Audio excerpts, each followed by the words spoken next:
Tent तो देखो केते जोर वर्षा होची आपण माने मो परिका भूल करिवे नहीं तो ग्रीन नेट गुटे निहाती आनी की टंगेबे नर्सरी रो मध्ये मिल जाउची।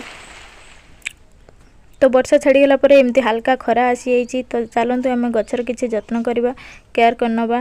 देखंतु स्टैंड भी मध्ये आनी की वर्षा दिन रे आपण रखिबे। एटा तो खरा सीजन चलची खरा दिन चलची वर्षा दिन तो आसीनी बसंत ऋतु चलची तो टेंशन नाही एमती झड़ी वर्षा आसे।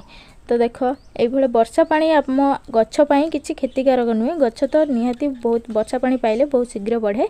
तो देख ये साइड साइड रू खोली नेबे खोली नहीं कि आधे चेर को जमारू डिस्टर्ब करेंगे ना गछ को क्षति हम मरी जाई पारे गछ तो चेर को डिस्टर्ब करेंगे एमती पाखर पाखर खोली नहीं कि ए चाहपत्ती बानाना माने जो कदली आपण माने जो खाउचंदी सेटा को सुखेई आपण माने ग्राइंडर करनेबे आ ताधर निमखाली आ किछि अंडा चोपा आ किछि गोबर सुखिला गोबर एमती मिसेई कि मु या को साइड रे दे देबी पाखरे दे देबी जा फल कि मो गछ हेल्दी रहबो आ ताकू वर्षा रे जति सब बोही नहीं जाइछि प्रोटीन ताकू मध्ये मिल जिवो।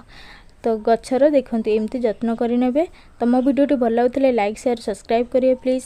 मु नुवा करि एबे गार्डनिंग आरंभ करछि आपण मानकर सपोर्ट निहाती दरकार प्लीज। तो रहूछि बाय।